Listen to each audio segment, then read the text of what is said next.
नमस्कार। CCN news 24 channel देख रहे सभी दर्शकों का स्वागत है। दर्शकों, मैं दिनेश गर्ग, कड़वे सवालों वाला एक बार फिर मौजूद हूं वार्ड 27 के अंदर।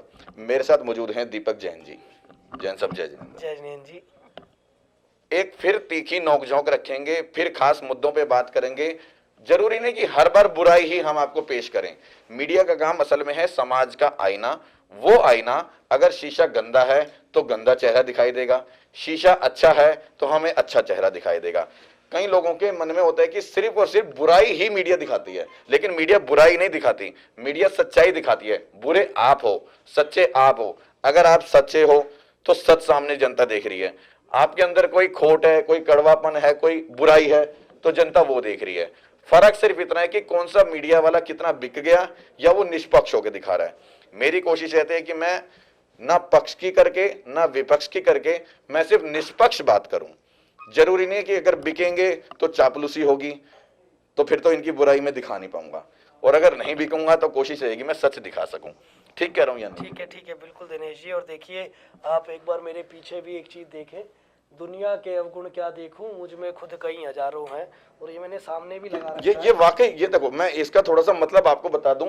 दुनिया के अवगुण में क्या देखूं कि मतलब दुनिया के जितनी भी बुराइयां हैं उनको मैं क्या देखूं, लेकिन मुझ में तो बहुत हजारों हैं। मतलब उनसे कई हजारों ज्यादा जो है अवगुण वो खुद स्वीकार करते हैं। तो ऐसे प्रतिनिधि, ऐसे उम्मीदवार या ऐसे होने वाले अगर निगम पार्षद से मेरी मुलाकात हो रही है और जनता के सामने मैं उनके सामने जो है बात कर रहा हूं और विचार विमर्श रखूंगा, तो कोशिश रहेगी कि हम वो अवगुणों को भी देखें और उन गुणों को भी देखें और वो सच आपके सामने लाने का प्रयास करें इस तीखी मुलाकात में अंदर। तो दिनेश जी, मैं बता रहा था, ये मैंने दोनों तरफ इसलिए भी लगा रखा है कि सामने वाले को तो मैं बताता रहूं, पर खुद भी देखता रहूं कि मेरे पीछे क्या लगा है। एक बार दिखा दो कैमरे से, वहां पे भी दिखा दो। वाकई ये बहुत अच्छी चीज है। मुझे यहाँ पर जो देखने में मिली है दफ्तर में, क्या नाम है, सेम वही चीज। दुनिया के अवगुण क्या देखूं, मुझ में खुद कई हजारों हैं।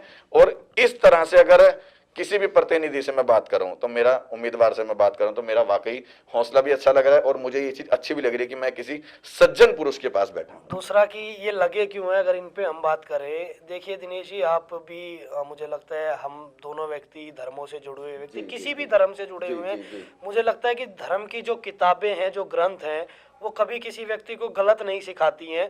और जिस दिन इस व्यक्ति से, इस मानव के शरीर से अवगुण खत्म हो जाएंगे, उस दिन वो भगवान बन जाएगा, राग द्वेष खत्म हो जाएंगे।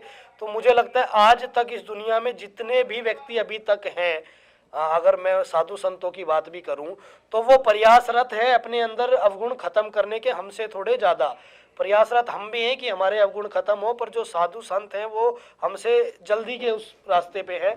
अवगुण सभी में हैं। हाँ, कुछ अवगुण बुरे होते हैं और कुछ अवगुण बुरे से थोड़े कम बुरे होते हैं। तो हमारे अवगुण हमारे आहार में, व्यवहार में और चाल में जरूर हो सकते हैं, पर वैसे अवगुण हमारे अंदर नहीं है। पर आदमी ये मान ले कि मैं बिल्कुल 100% सच हूँ और सही हूँ, वो इस दुनिया में आज तक कोई नहीं। क्योंकि जो 100% हो जाएगा फिर तो वो भगवान बन जाएगा। और इंसान के अंदर तो कमी रहेगी ही रहेगी, उसे तो हम पूरी कोई भी नहीं कर सकते। और राजनीति की बात करें, ये तो सामाजिक बात है। अगर राजनीति की मैं बात करूं तो 100% ना तो मोदी जी काम कर पाए, 100% ना तो केजरीवाल जी कर पाए, और 100% ना ये कर पाएंगे नेताजी, ये भी नहीं कर पाएंगे। क्योंकि जिस दिन 100% काम हो जाएंगे तो ये जनता जो है ये समस्या लेकर के कहां से आएगी और ये काम कहां से करेंगे फिर? उसका भी गलत तो नहीं कहना। मुझे लगता है कि काम से ज्यादा जनता भी आपके काम करने की नीयत को देखती है कि आप एक सार्थक दिशा में कार्य कर रहे हैं या नहीं कर रहे। मैं आपको एक छोटा सा उदाहरण बताऊं। अभी पोल्यूशन की वजह से, विभिन्न कारणों से 45 दिन लगभग काम का लॉकडाउन दिल्ली में रहा। काम का लॉकडाउन कि हम मकान नहीं बना सकते, सड़क नहीं बना सकते, नाली नहीं बना सकते। ये तो पोल्यूशन कंट्रोल करने के लिए आप लोगों की हमने भी किया, सुप्रीम कोर्ट ने भी, माननीय सुप्रीम कोर्ट ने भी किया। ऐसे में 40 दिन मुझे पता है कि जो हमारा एरिया हमने खोद के रखा हुआ था, सीवर की वजह से, सड़क की वजह से, पानी की वजह से, वहां के लोगों की कितनी शिकायतें मेरे तक आई। बिल्कुल आएंगी, समस्या आएंगी वो। पर मुझे, मैं आपको बताऊं दिनेश जी कि लोगों के घरों में शादियां भी थी ऐसे टाइम पे ना, जब ये लॉकडाउन हुआ। मेरे पास किसी का फोन आया और आप विश्वास मानिए मैं 15 मिनट में वहां पहुंच गया। मैं उस व्यक्ति के यहाँ का मलबा नहीं हटवा पाया 39 दिनों में, उनकी सड़क को पक्का नहीं बनवा पाया, सीवर नहीं डलवा पाया 39 दिनों में। पर उन लोगों ने एक चीज़ तो देखी कि भाई हमने अपने विधायक जी के प्रतिनिधि को फ़ोन किया, अपने भाई को फ़ोन किया, बेटे को फ़ोन किया, वो 15 मिनट में हमारे लिए यहाँ खड़ा था। जहाँ ज़रूरत पड़ी उन्होंने भी कस्सी उठाई, मैंने भी उठाई और खुद ही उस मलबे को ठीक कर लिया। तो जनता हमेशा, चाहे वो किसी की भी है, केंद्र सरकार की है, दिल्ली सरकार की है, नरेंद्र मोदी जी की है, अरविंद केजरीवाल जी की है, सभी की सिर्फ नीयत को देखती है कि आप किस नीयत पे काम कर रहे हैं। काम 100% मुझे लगता है कोई भी सरकारें कभी नहीं कर पाती, और काम की प्रायोरिटी हमेशा बदलती चली जाती है दिन प्रतिदिन। दर्शकों वाकई देखो, चाहे वो किसी भी पार्टी की, कितनी अच्छी बात उन्होंने बताई, वो बेशक आम आदमी पार्टी से, आम आदमी पार्टी की टिकट मांग रहे हैं, नेताजी बनेंगे, क्या बोलते हैं, निगम पार्षद बनने के जा रहे हैं आम आदमी पार्टी से, और उसके बाद भी अगर बीजेपी पार्टी से मोदी का नाम आए तो मोदी नहीं बोला है, मोदी जी से ही संबोधित किया। वाकई अच्छा लगा। देखिए उसका कारण है, प्रधानमंत्री साहब भले इस बात को ना माने कि वो देश के प्रधानमंत्री हैं, पर हम हमेशा इस बात को मानते हैं कि माननीय प्रधानमंत्री देश के प्रधानमंत्री हैं, मात्र भाजपा या भारतीय जनता पार्टी के नहीं। हाँ, थोड़ा सा मेरा एक निवेदन माननीय प्रधानमंत्री जी से भी है कि वो देश की जो गरिमा माननीय प्रधानमंत्री जी की है उसको थोड़ा सा बनाए रखें। क्योंकि आज अगर देखिए, मैं एक छोटा सा उदाहरण आपको देना चाहूँगा, हालांकि इसको किसी और बात से मत जोड़ दीजिएगा, मैं तो सिर्फ बताना चाहता हूँ। मैं अभी पिछले सर्दियों अपने दोस्तों के साथ कश्मीर हम गए थे। कश्मीर हम गए और हम गुलमर्ग में ऊपर थे, मेरे ख्याल में पता नहीं यहाँ से तो हजारों फीट ऊपर होगा, और चारों तरफ बर्फ थी दिनेश जी। वहाँ वहाँ एक व्यक्ति मुझे मिला, ऐसे ही हमारी बात होने लगी, हम मैगी खा रहे थे वहाँ बैठ के, और हमें पता लगा ये व्यक्ति पहाड़ों में मैगी ज्यादा मिलती है। वहाँ मैगी होती है, कि ये व्यक्ति बुद्ध विहार का है। अच्छा। दिनेश जी ऐसा मानिए, जब हम यहाँ से इतना दूर थे ना, तो वो व्यक्ति हमें अपने भाई से कम नहीं लगा जब हमें पता लगा ये बुद्ध विहार का है। अगर वो ये भी कह देता कि भाई मैं रिठाला में यहाँ का हूँ या मैं दिल्ली का हूँ, तब भी ऐसा लगता कि हमारा भाई है। मान लीजिए आज मैं विदेश गया और विदेश जाकर मुझसे कोई कहने लगे कि भैया कहाँ से हो, मैं बोलूंगा भारत से हूँ। ठीक है जी, वहां तो दिल्ली बोलूंगा नहीं, भारत से बोलूंगा। और अगर वो व्यक्ति मुझे कहते वहां प्रधानमंत्री जी नरेंद्र मोदी जी हैं, तो मैं मना थोड़ी कर पाऊंगा, मेरे देश के प्रधानमंत्री हैं, और हाँ मैं फक्र से कहूंगा हमारे देश के प्रधानमंत्री हैं। पर कहीं ना कहीं ऐसी जिम्मेदारी 120 करोड़ लोगों का जो ये विश्वास है, वो माननीय प्रधानमंत्री जी को भी बनाकर रखना चाहिए। ऐसा कई जगह ऐसा लगता है कि माननीय प्रधानमंत्री जी देश के प्रधानमंत्री नहीं, भाजपा के प्रधानमंत्री बोल रहे हैं। ये बात सही कह रहे हो, ये धारणा बनी हुई कि बीजेपी से मतलब बीजेपी के थोड़ी है यार, वो देश के हैं। केजरीवाल जी झाड़ू के नहीं है, केजरीवाल जी आपके नहीं है, केजरीवाल जी दिल्ली के हैं, केजरीवाल जी हम सबके हैं, मेरे हैं, आपके हैं, इनके हैं। केजरीवाल जी हम सबके हैं, दिल्ली के हैं, दिल्ली वासियों ने चुना है। देखिए, एक बहुमत एक शब्द आता है, हम देखें इस लोकतंत्र के अंदर, और ऐसा लोकतंत्र जो दुनिया जिसका लोहा मानता है, बहुमत का मतलब होता है कि जिसे ज्यादा संख्या में चुन लिया गया हो, वो उस दल का, उस क्षेत्र का, उस मोहल्ले का मुखिया हो गया, नेता हो गया। आप इस चीज को मानना हमें भी पड़ेगा और सभी को पड़ेगा, और हम तो मानते भी हैं कि जब देश की जनता ने माननीय प्रधानमंत्री जी को ज्यादा मत देकर प्रधानमंत्री चुन लिया है, या माननीय मुख्यमंत्री श्री अरविंद केजरीवाल जी को प्रचंड बहुमत देकर दिल्ली ने चुन लिया है, तो एक बार नहीं, दो बार, तीन बार अगर चुन लिया है, तो वो हम सभी के माननीय मुख्यमंत्री भी हैं, हम सभी के माननीय प्रधानमंत्री भी हैं। पर मुझे लगता है ऐसी सोच आम आदमी पार्टी के, अगर पॉलिटिकल पार्टियों में देखें तो आम आदमी पार्टी के लोग ज्यादा रखते हैं, भारतीय जनता पार्टी के लोग कम रखते हैं। पिछले कुछ सालों में आप देखिए राजनीति का स्तर कितना गिरा दिया है। तो मैं एक चीज बीच में टोक दूं दर्शकों, ये राजनीतिक बात है, इसलिए इसके ऊपर फैसला आप करोगे, मैं नहीं बोलूंगा। लेकिन हाँ, आखिर ये बात सच्चाई है कि मैं बीजेपी के पास जाऊंगा तो वो आम आदमी पार्टी की बात बुराई करेंगे ही करेंगे, क्योंकि ये ही राजनीति है। और आम आदमी पार्टी के पास जाऊंगा तो वो बीजेपी की बुराई करेंगे ही करेंगे, वो राजनीति। लेकिन फिर भी मैं एक चीज कहूंगा कि कहीं ना कहीं व्यवहार में, आपके स्वभाव में, आपके कर्तव्य के अंदर, उसमें बदलाव नहीं आना चाहिए। इंसानियत और बोलने का व्यवहार वो हमेशा बहुत मीठा होना चाहिए, प्रेम प्यार का होना चाहिए। जैसे इन्होंने भी मोदी जी बोला तो जी से ही संबोधित करना चाहिए, और वाकई अच्छा लगता है ये सब। देखिए, मैं एक बात आपको बताऊं दिनेश जी, बुराई दो तरीके से होती है। आप मुद्दों पे बुराई करें, आप कई दिन तक एक मुद्दा लेके, आपने भी मुझसे भी सवाल किया कि दिल्ली में शराब की ये किस कर दी, आपने एक मुद्दे पे बात की, अपनी अच्छाई जो आपने रखनी थी, जो बुराई आपने रखनी थी, आपने रखी। आज एक ग्रुप है, मैं आपको, एक मीडिया का ही ग्रुप है, एक व्यक्ति उस पे है, वो सुबह उठते ही डालते अरविंद वो केजरीवाल जी है ना, मतलब वो आधारहीन बातें हैं। आज एक बड़े चर्चा में एक पिछले दिनों एक मुद्दा उठा दिया कि सेक्टर 16 के अंदर दिल्ली सरकार हज हाउस बना रही है। आरटीआई लगी, पता लगा कि ऐसा तो कोई प्रावधान ही नहीं और दिल्ली सरकार ने बनाना ही नहीं, और उसी को लेकर अरविंद केजरीवाल जी को हम कोसते रहे। तो ये एक आधारहीन बातें हैं। बुराई हो, हर चीज के अच्छाई बुराई दो पहलू हो, पर मुद्दों के साथ हो। व्यवहारहीन बातें करने का मुझे लगता है कोई जिसका कोई मुद्दा ही नहीं, उसका कोई। अच्छा दीपक जी, मैं आज ना आपसे एक, शायद कोई पत्रकार कभी ये बातें ना करता, और आपको भी पता लग गया होगा मेरे काम करने का तरीके में, मैं ऑफ कैमरा बहुत सारी बातें नहीं करता। जो पत्रकार ऑफ कैमरा करते हैं, ऑन कैमरा नहीं करते, वो मैं ऑन कैमरा करता हूं वो सारी चीजें, ताकि दर्शक जो है, पब्लिक जो है, जनता जो है, वो सच जान सके। मैंने तमाम इंटरव्यू करे, आपके भी करे, आपने और इंटरव्यूज में मेरे देखे, कैसे लगते हैं वो, पहले तो ये बताओ। देखिए दिनेश जी, एक मुझे लगता है कि सच्चाई जनता तक लाने की जो प्रयास आपका है वो बड़ा सराहनीय है।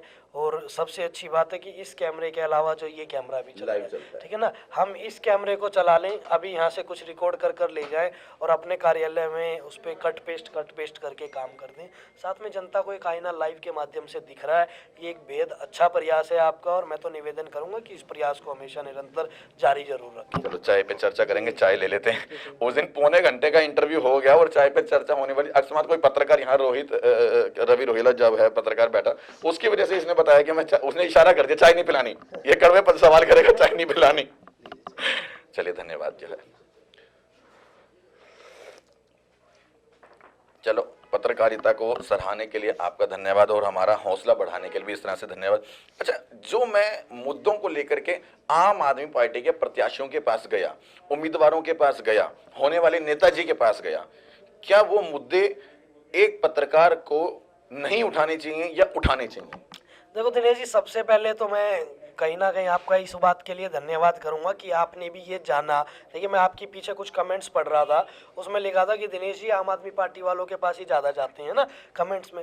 मैं बड़े फक्र से कह सकता हूं कि आम आदमी पार्टी का एक एक कार्यकर्ता, एक एक नेता, एक एक जुनूनी हमारा साथी ये मादा रखता है कि वो माननीय मुख्यमंत्री श्री अरविंद केजरीवाल जी, माननीय विधायक श्री महेंद्र गोयल जी के काम आपको हर 5 मिनट पर दिखा सकता है। अच्छा, मैं बीच में टोक रहा हूँ, क्या ये चीज आप मानते हो कि मैंने खुले कैमरे पर भी ये निमंत्रण दिया था और ये कहा था कि ये बीजेपी वाले मुझे टाइम नहीं देते, इस वजह से मैं इनके पास नहीं जा पाता, और ये आज फिर कह रहा हूँ, अच्छा, इस कैमरे के माध्यम से लाइव बता रहा हूँ कि बीजेपी वालों के इंटरव्यू कम होने का रीजन क्या, आप लोग, ये बीजेपी वाले मुझे टाइम नहीं देते। मैं इसके 2 कारण आपको, क्योंकि मुझे मुद्दे हैं मेरे पास बात करने के, लेकिन टाइम नहीं देता, मैं कहां से जाऊं? मैं आपको 2 कारण बताता हूं आपको समय ना मिलने की। एक तो आपका ये जो लाइव वाला कैमरा है ना, देखिए कट पेस्ट तो भाजपा वाले ऐसा नहीं इंटरव्यू नहीं देते, बहुत से पत्रकारों को इंटरव्यू देते हैं, पर वो कट पेस्ट वाला काम करते हैं, उनको इंटरव्यू देते हैं।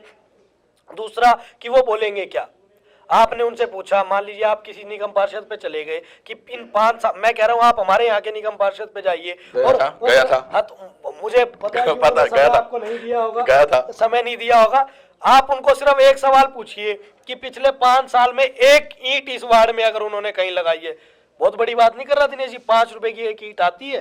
दोबारा बताओ यही बात। इस वार्ड में अगर एक ईंट उन्होंने लगाई है, मेरा खुला चैलेंज है, पार्षद जी बताएं, मैंने अपने वक्फ डिपार्टमेंट से एक ईंट इस वार्ड में लगवाई है, तो भाई साहब आप जो कहेंगे मैं वो करने को तैयार हूं। एक बात आप उनसे पूछिए, एक ऐसा मकान बताएं कि जहां उन्होंने पैसे ना लिए हो, एक मकान बताएं कि यहाँ एमसीडी ने इस मकान से पैसे नहीं लिए, तो भी आप जो कहेंगे मैं करने को तैयार हूं। मैं नहीं कहूंगा कुछ भी करने के लिए। किस मुद्दे पे वो आपसे बात करेंगे, किस मुद्दे पर? एक इस मुद्दे पर अरविंद केजरीवाल जी ने हमें तनख्वाह के पैसे नहीं दिए, बिल्कुल, बस 1000 करोड़ में कुछ बताते हैं वो लोग। आपने, मैंने एक देखा था आपका इंटरव्यू, वो आया क्या 12 बजे का टाइम? अच्छा एक बात बताओ, आपने वो इंटरव्यू देखा था, वो विनोद महिंद्रू का जिक्र 12 बजे आपको वो प्रूफ देने वाले थे। वही मैं चाहूंगा, अभी देखो उसमें उनका कोई फॉल्ट नहीं है, अभी 12:45 हो गया है, लेकिन उन्होंने कहा था 12 बजे आप कल आ जाना या परसों आ जाना, एक बार कॉल करके उनके पास चला जाऊंगा, और कोशिश मेरी रहेगी, मेरा प्रयास रहेगा कि मैं ऑन रिकॉर्ड ऐसी लाइव चला करके वो दिखाऊं, और आपने वो वीडियो देख लिया तो शायद आप समझ गए होंगे कि मैंने कितने पैसे खाए होंगे वहां, कितने खाए थे।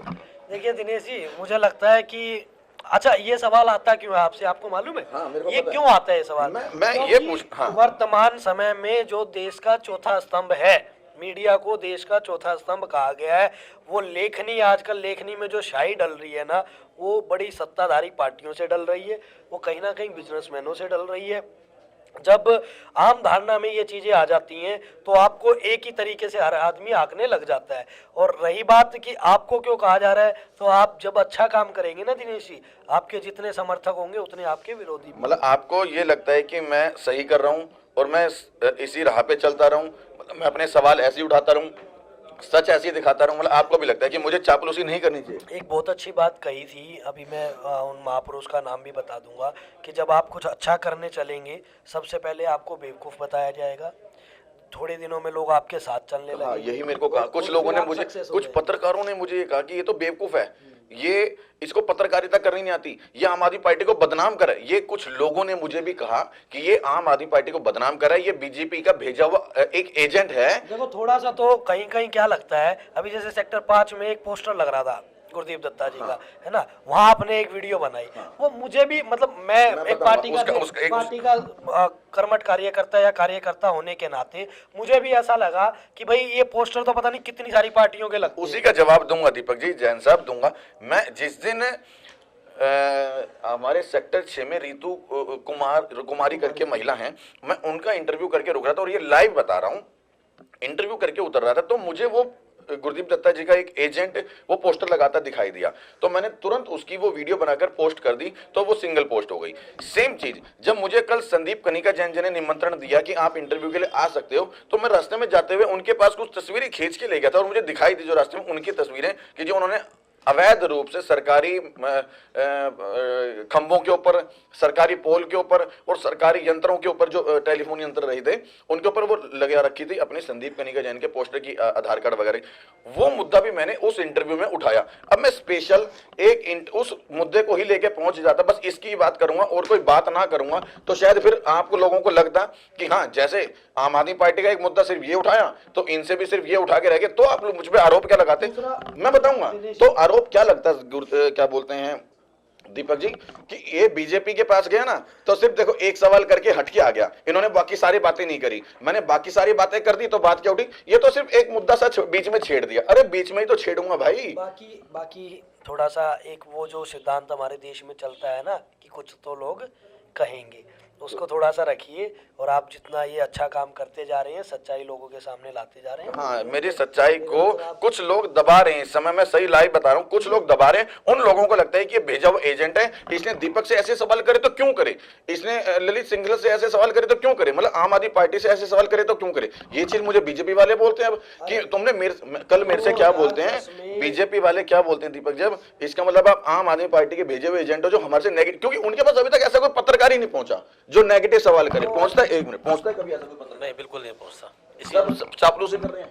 बिल्कुल।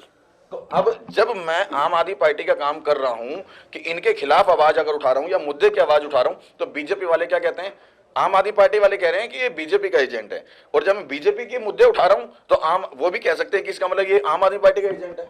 आप देखिए, आप ना सही का साथ दे रहे हैं और आप इसी तरीके से देते रहे, लोग तो कहेंगे, लोगों का क्या है। क्या करना चाहिए ऐसे में? पत्रकार को अपनी पत्रकारिता करते रहना चाहिए ऐसी, या ऐसे लेके बिक जाना चाहिए? नहीं नहीं, आप जो कर रहे हैं इसी तरीके से चलिए, बिकना तो देखो। एक बार उन लोगों को और बता दो जो लोग मुझ पर आरोप लगा रहे हैं। देखो, उन लोगों से तो कहने का कोई फायदा है नहीं, कितना भी आप समझा लो, जिसने जो कहना है वो कहेगा। आप अपना काम जिस तरीके से कर रहे हैं करते जाइए, बस बहुत बढ़िया। वाकई मेरे को अगर इन भाइयों का प्यार ऐसे मिलता रहेगा, जनता का प्यार ऐसे मिलता रहेगा, तो मैं उन कुछ लोगों की वजह से अपनी पत्रकारिता करना, अपना सच दिखाना, अपने तीखे सवाल करना और कड़वे तरीके से बात करना नहीं छोड़ूंगा। देखिए, मुझे लगता है दिनेश जी की समाज में जब आप रहते हैं तो विभिन्न तरीके की बातें आती हैं। माननीय मुख्यमंत्री जी आज जो हम सभी के आदर्श हैं, जब वो 2010 में मदर टेरेसा जी के एनजीओ में अपनी सेवा देकर दिल्ली की सुंदर नगरी में पहुंचे और उन्होंने वहां बहन संतोष कोहली जी के साथ राशन माफियाओं के खिलाफ काम करना शुरू किया। उसके बाद धीरे धीरे वो आंदोलन करने लगे, अन्ना हजारे जी के आंदोलन हुआ, अरविंद केजरीवाल जी ने अनशन किया, तो लोग उनको भी एक बड़ा तबका कहता था और कि आप गलत कर रहे हैं, कौन अरविंद केजरीवाल, क्या हो जाएगा। और आज देख लो ब्रांड बन चुके हैं वो। और ये बहुत छोटे नाम मैंने आपके सामने लिए, मैं आपके नाम भगवान मर्यादा पुरुषोत्तम भगवान श्री राम जी का नाम लेता हूँ। जब उनके पिताजी ने उनको कहा कि आप वनवास पर जाएं, राजपाट ना लें, तो भगवान ने 1 मिनट में पिता की आज्ञा मानी। उस समय भी कुछ लोग कहने वाले थे, यार मूर्ख राजा है भाई, कल राजपाट होना है राजपाट मिलना है, कल तिलक होना है, और ये वनवास चल दिए। साल में एक बार मैं उनका रूप धारण करता हूँ दशरथ का रामलीला में। अच्छा, तो आप देखिए कि कहने वाले लोग तो भगवान श्री राम को भी बोलते रहे, अरविंद केजरीवाल जी को भी बोलते रहे, आपको और हमें और हम सबको लाजमी सी बात है कि लोग बोलेंगे। एक मेरा निवेदन है जो मैंने अपने जीवन में, आप दिनेश जी विश्वास मानिए, बिना लाग लपेट से अलग बता रहा हूँ, मैं रात को सोने से पहले अपने पूरे दिन का चित्रण अपने आंखों के आगे लेकर आता हूँ कि आज सुबह से और अब तक घर आने तक मैंने क्या क्या किया। विश्वास मानिए, अगर एक बात भी मुझे ऐसे लगती है ना कि मैंने उस व्यक्ति के साथ यहाँ गलत किया था, बिना उसे सॉरी बोले सो नहीं पाता हूँ। ऐसा अपने आप को बनाइए कि जब आप रात को अपने बिस्तर पर सोने लगे तो आपके मन में एक बात रहे कि घर आया हूँ तो किसी के साथ गलत कर कर नहीं आया हूँ। तो दीपक जी, ये लोग मतलब चुनिंदा लोग हैं वो। मैंने आपका इंटरव्यू करा ना, आपसे मुद्दे की बात करी, वही सवाल मैंने इनसे करे, वही सवाल तमाम प्रत्याशियों से करे। वो बंदा परेशान नहीं है, मतलब मैंने इनसे सवाल करे, ये परेशान नहीं है, ये खुश हैं कि हमें ऐसा ही पत्रकार चाहिए, ऐसा ही चाहिए ना। देखिए एक बात बताओ ना, आप मुझसे कुछ पूछेंगे, जब मैं हर जगह सही हूँ तो मुझे आपको बताने में कोई, अब अगर मैं कहीं गलत हूँ तो मुझे आप पसंद ही नहीं आएगा। कैसा पत्रकार चाहिए, चापलूस चाहिए या मेरे जैसा निर्भीक चाहिए? मुझे लगता है कि निर्भीक पत्रकार हो और निर्भीक उस पे बोलने वाला हो तो वो दोनों की जोड़ी जम जाएगी।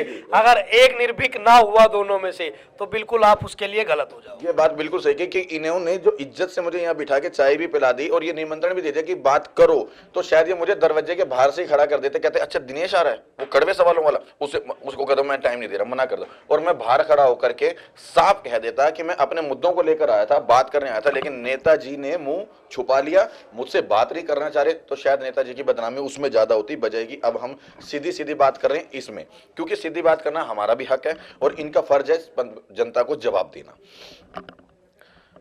एक चीज नेताजी, मेरे को ये चीज अच्छी लग रही कि आपने चाय खत्म होते ही मास्क लगा लिया, और एक बार मैं कैमरा यहाँ पे घुमा दूं तो देखो सबने यहाँ पे मास्क लगा रखा। मैंने इसलिए लगा लिया क्योंकि मैं चाय नहीं पी रहा था, एक बार सबने लगा रखा, देखो यहाँ पे, एक बार देख लो माता जी ने भी लगाया है, और एक बार ना मैं बाहर भी दिखाया हूँ। एक बार मैं आपको दर्शकों, मैं बाहर नहीं जा रहा, मैं लाइव आपको दिखा रहा हूँ कि इस समय बाहर की हालात क्या है।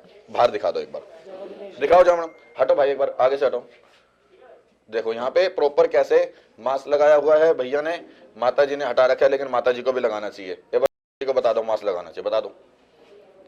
ये देखो इस भाई ने भी लगा रखा है मास्क। हमारे यहाँ तो हमने दिनेश जी, अभी मैं आपको सच बताऊं, आप उसको ये ना मान ले कि जैसे ये कोविड के केस दिल्ली में, मैं प्रतिदिन दिल्ली का शेड्यूल देख रहा था, 45 से सीधा 102 केस हुए। अब मैंने 1000 मास्क अपने ऑफिस पर अपने स्टाफ को प्रोवाइड करा दिए। एक बार दिखा दो अगर हैं तो, यहाँ पे हैं मास्क के डिब्बे होंगे यूवी, मास्क के डिब्बे मैंने उनको पर्सनली, अच्छे वाला मास्क जो हम वेयर करते हैं, अच्छा। वो इनको ला कर दिए कि अगर कोई व्यक्ति बाहर मास्क पहनकर नहीं आता तो उसे तुरंत ऑफर करो कि बहुत बढ़िया, बहुत बढ़िया, बहुत बढ़िया, ये वाकई आपने अच्छा काम किया। उसका एक बड़ा कारण है कि हम लोगों ने बड़ा बुरा समय देखा है दिनेश। मैं हमेशा इसलिए मास्क के लिए टोकता हूँ, मतलब कुछ लोगों को लगता है कि मास्क के लिए क्यों टोकता है, अरे मैं क्यों ना टोकूं भाई, भगवान ना करे वो महामारी फिर फैल जाए, बढ़ जाए, तो आप और मैं, मेरी पत्रकारिता झड़ी की झड़ी रह जाएगी। ऐसे डिब्बे लाके हमने ऑफिस पे दिए हैं दिनेश जी, इसमें बड़े अच्छे 50 पीस की पैकिंग है मास्क में, और अच्छा, मैं इस ब्रांड का जो है प्रमोशन नहीं कर रहा हूँ, मैं सिर्फ मास्क बता रहा हूँ, अच्छी क्वालिटी का है, और यहाँ पर इसको इसलिए दिया गया है ताकि ये लगाएं और इस महामारी से अपने आप को बचाएं।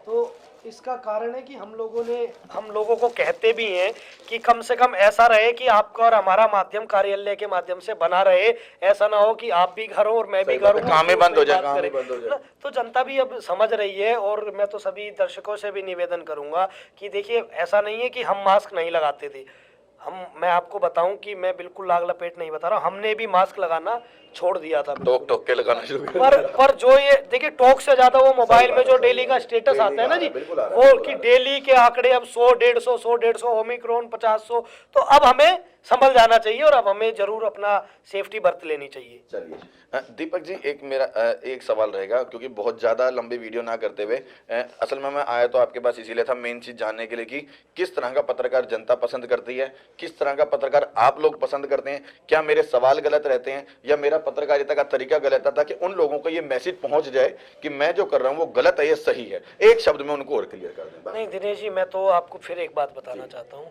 आप एक ये चीज जरूर अपना ले कि आप रात को सोने से पहले सोच लें, लोगों की जब हम सुनेंगे, हम अपने आप को प्रयास कर सकते हैं कि लोगों जितना ढाल ले, पर हर व्यक्ति जितना ढाल ले हम नहीं कर पाएंगे, और कुछ लोगों ने तो गलत भगवान श्री राम जी को भी कह दिया था, कुछ लोगों ने तो गलत हमारे हम सभी के आदर्श है सब, हाँ सबको गलत कह दिया था। हमें ये जरूर होना चाहिए कि जब हम रात को सोएं तो बिल्कुल ऐसे सो सके कि हम कुछ आज गलत कर कर नहीं आए, और गलत कर कर आए तो उस व्यक्ति से क्षमा मांगने की भी हमारे अंदर हिम्मत होनी चाहिए।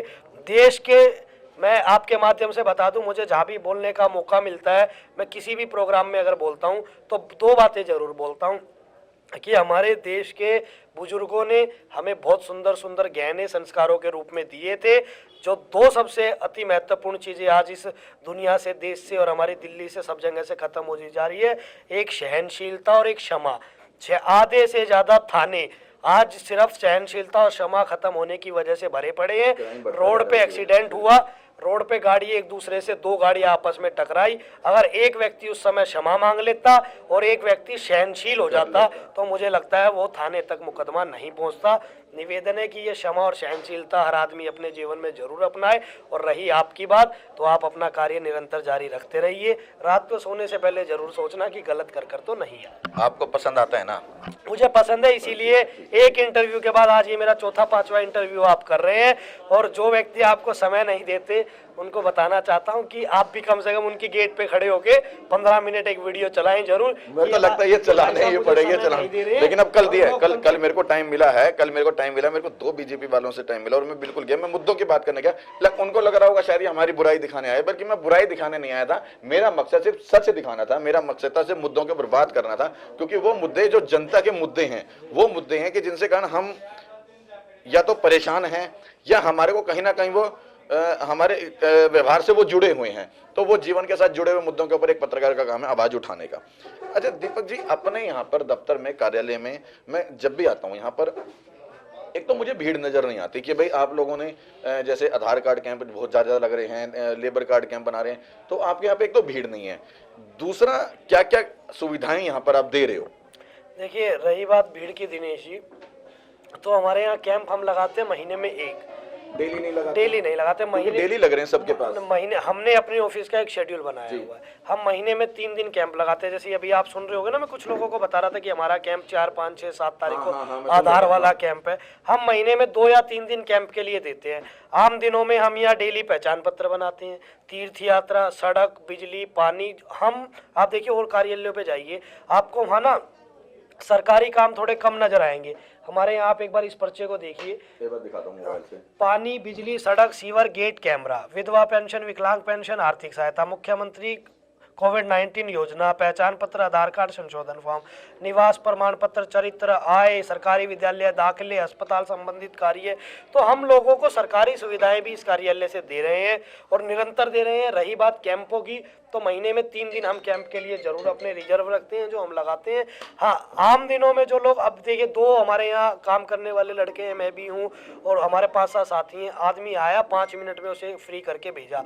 एक निर्देश हमारे सभी साथियों को इस कार्यालय पे जरूर है कि आदमी ये ना कह दे कि अनावश्यक मुझे 10 मिनट कार्यालय पर बैठना पड़ा, मेरी किसी ने। बैठेगा क्यों? जब भीड़ ही नहीं तो बैठेगा ही नहीं, वेट ही नहीं होगी। उसका कारण ही है ना जी। आप देखिए, मैं टिप्पणी तो नहीं करूंगा कि काम करने वाला 1 व्यक्ति और कराने वाले 50 व्यक्ति। हमारे यहाँ कराने वाले 10 व्यक्ति, करने वाले 10 व्यक्ति। 1 व्यक्ति से 1 आदमी मिला, 5 मिनट में काम किया और अपना काम खत्म। तैयारी पूरी है कुल मिला। सुबह 8 बजे से लेके और रात 12 बजे। अभी आपका फोन आया, मैं कम से कम नाना करते भी ना 4 किलोमीटर एरिया घूम आया। आपने मेरे को 15 मिनट 20 मिनट वेट जरूर करा दी। मैं, आप जितनी मेरे पास कंप्लेंट आई थी, कुछ फोटोज होंगी अभी की, हम एक नाली की शिकायत की फोटो है, किसी की सड़क नहीं है, गली नहीं है, हम उनको अपने यहाँ नहीं बुलाते। आप वेट कीजिए, मैं स्कूटी पे घूम के 15 मैं ये मान के चलूं कि इस समय जो आपके निगम पार्षद को जो काम करना चाहिए वो ना करके आप कर रहे हो। ये देखिए दिनेश जी, ये एक गली में इन अंकल जी का मेरे पास फोन आया कि जी मेरी गली में मलबा पड़ा है। लेकिन यहाँ पर एक चीज गलत है। हाँ, कि मास्क नीचे है।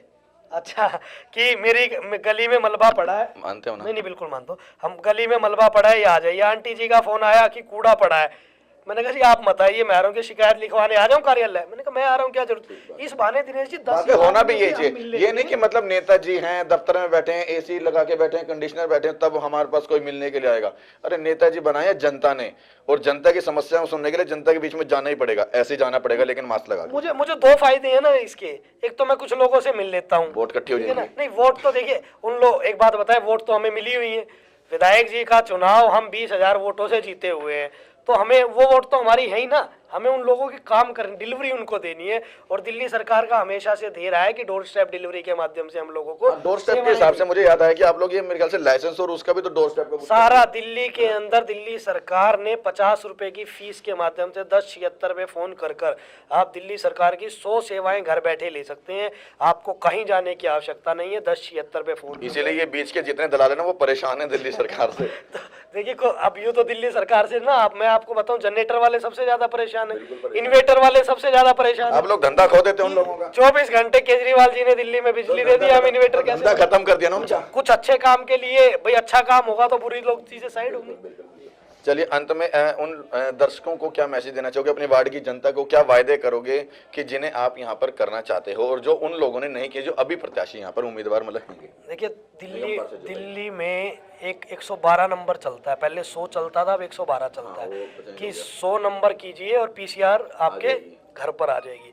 97 11 33 24 58 मिलाइए, दीपक जैन आपकी गली में आ जाए। नंबर नोट कर लो, एक बार फिर दोबारा बता देता हूँ क्योंकि नेताजी जल्दी जल्दी बोल के रिपीट करवा देता हूँ एक बार। 97 11 33 24 58 पहला माध्यम। दूसरा माध्यम फोन नंबर भी मत लीजिए, अपने जो ये आपका फोन है ना जी, इसके प्ले स्टोर पे जाइए, दीपक जैन आप डालिए, एक ऐप खुलकर आ जाएगी, उसे डाउनलोड कीजिए। डाउनलोड करने के तुरंत बाद आपको ये सारी सर्विसेज उस ऐप पर नजर आएंगी। नेताजी की फोटो भी है ना आपके वहाँ पे? बिल्कुल, ताकि लोग पहचान सके मेरा है, वो आपके फोन पर खुलकर आ जाएगी। किसी भी माध्यम से उस पर आप बिजली पानी कोई भी शिकायत डालिए तो भी दीपक जैन आधे घंटे में आपकी गली में। अच्छा, ये सुविधा वाकई बेहतरीन है। ये पर्सनल आपकी है, ये दिल्ली सरकार के सभी उम्मीदवारों के पास? ये मेरी एक पर्सनल ऐप है, ये आप देख एक बार आप देख लो यहाँ पर कैमरे पे कि ये ऐप भी इन्होंने जो है सुविधा के लिए बना दी, ताकि आज सबके पास एंड्रॉइड मोबाइल है, मेरे ख्याल से सबके पास होंगे, जितने भाई यहाँ खड़े हैं सबके पास एंड्रॉइड मोबाइल है और सब एंड्रॉइड मोबाइल से अपने प्ले स्टोर से ये ऐप डाउनलोड कर सकते हो। किस नाम से ऐप है ये? दीपक जैन आप। दीपक जैन आप करके ये डाउनलोड कर सकते हैं। अच्छा दीपक जी, इसके अंदर ये ऐप से कोई भी भारत का हिंदुस्तानी डाउनलोड कर लेगा और कहीं का भी बंदा आपको सुविधा मांगेगा तो वहां कैसे पहुंचाओगे, दिल्ली से बाहर या अपने वार्ड से बाहर? देखिए हमने इसमें वैसे तो लिख दिया है ऐप में कि आप वार्ड 27 की समस्या इसमें भेज सकते हैं, पर अगर देखिए मान लीजिए हमारी विधानसभा की तो कहीं की भी आ गई तो हम माननीय विधायक जी के माध्यम से उसको हल करा सकते हैं। लेकिन ऐप तो डाउनलोड दिल्ली से बाहर का भी कर सकते हैं। हाँ, अगर मैं आ रहा हूँ वहां तक, मान लीजिए दिल्ली की आ गई तो हम अपने किसी लोकल विधायक साथी जो हमारे हैं उस क्षेत्र के, हम उनसे भी बात कर सकते हैं, लॉग इन कर दीजिए, उनसे भी बात कर सकते हैं। और रही बात दिल्ली से बाहर की, अगर कहीं की आ गई तो दिल्ली से बाहर की है तो हम प्रयास कर रहे हैं कि वहां भी आम आदमी पार्टी की सरकार बने, उसके बाद हम काम करें। देखिए ये ऐप खुल गई दिनेश जी। हाँ जी, हाँ जी, हाँ एक बार यहाँ पे दिखा दो, इसको दिखा दो, इधर ले आओ, इधर आ जाओ, आप इधर आ जाओ। अगर आपकी पानी से कोई संबंधित समस्या है, ठीक है, आप इस पे कर सकते हैं। इलेक्ट्रिसिटी से, गेट से related, CCTV camera, road sewer, widow pension, handicap pension, covid आर्थिक सहायता, सीएम कोविड हेल्प और voter card, Aadhaar card, address proof, character certificate, income certificate, school admission, hospital related work. इसी ऐप पे जाकर कोई मुझे सीधा व्हाट्सअप भी कर सकता है, उसे मेरा नंबर अपने मोबाइल में सेव करने की आवश्यकता नहीं है। गैलरी में जाके हमारे डेली के काम देख सकता है, ये हमारे डेली के वर्क हैं। अब आप बताइए हम क्यों यहाँ पे भीड़ इकट्ठी करें? इसके अंदर सिर्फ एक ऑप्शन और डाल दो, रोजगार। देखिए वो बड़ा मुद्दा है रोजगार का, कहीं ना कहीं आज बेरोजगारी बहुत ज्यादा है, रोजगार नहीं मिल पा रहा, वो रोजगार का मुद्दा और डाल दो। देखो दिनेश जी, मैं तो खुद बेरोजगार हूँ, पहली बात। एक बात और कि मैं वो काम हाँ करूँ जो मैं कर पाऊँ, है ना। अभी मैं एक इस पे ऑप्शन डाल देता हूँ, रोजगार। आज प्रयास करो, मतलब कि होना चाहिए। मैं ये आप मेरी ये टोकरी देखें, इसमें मैं आपको रिज्यूम दिखाता हूँ। इसमें हमारे पास रिज्यूम रखे होते हैं, जो भी अभी मेरे पास किसी का फोन आएगा मैं रिज्यूम मंगा लेता हूँ। मान लीजिए आप मेरे मित्र हैं और आपको अपनी कंपनी में 5 आदमियों की जरूरत है और मेरी बात आपसे हो गई, तो मैं ये रिज्यूम का बंडल उनके यहाँ भेज देता हूँ कि जी आप इनमें से फोन करके बुला लीजिए जितने भी लोग आपके। क्योंकि ये काम देखो निगम पार्षद का नहीं होता कि रोजगार वो दिलवाए, लेकिन फिर भी मैं एक इंसानियत के तौर पे ये बात रख रहा हूँ, राजनीतिक तौर पे नहीं रख रहा कि कहीं ना, और अगर राजनीति के तौर पे भी रखूं तो दिल्ली सरकार को एक रोजगार के विषय पे भी जो है विशेष ध्यान देना चाहिए। अभी आपके सामने एक व्यक्ति आए थे, हाँ, वो काम मांग रहे थे। हाँ, ये हमारे विधानसभा अध्यक्ष हैं अनिल राणा जी, हाँ जी, उन्होंने अभी, जानते हो ना जी, उन्होंने अभी पीछे मुझे कहा था कि उनको कुछ एम्प्लॉइज की जरूरत है, अच्छा। है ना, अपने बिजनेस के लिए। मैंने उन व्यक्ति का नाम फोन नंबर इन्हें भेज दिया और निश्चित विश्वास मानिए कि इंसानियत के तौर पे देखो, कम से कम माध्यम हम बन सकते हैं। उसके ऊपर लिख दोगे तो वो कंपल्सरी करना पड़ेगा। वो माध्यम है हमारा कि हम ठीक है वो करा देंगे, उस पर अगर आ गया तो फिर बात इस तरह की, हमने आपको इतने दिन पहले भेजा था, कुछ हुआ नहीं। अच्छा, ये चीज मैं दर्शकों आपको बता दूं कि मैंने जो मैनिफेस्टो के ऊपर लिखित में गारंटी लिखी हुई देखी ना, अभी तक वो सिर्फ दिल्ली सरकार में देखी है, वो किसी और सरकार में मैंने नहीं देखी। और उसी का ये दूसरा आधुनिक रूप है जो आपके, कोई बात नहीं, वो बैटरी खत्म हो गई होगी। तो दूसरा जो आधुनिक रूप है वो इन्होंने ऐप बना दिया जिसके अंदर मेंशन कर दिया बकायदा कि क्या नाम है, हम क्या क्या सेवाएं देंगे, क्योंकि एक निगम पार्षद के हाथ में जो जो सेवाएं देना होता है वो एक ऐप के माध्यम से दे दी।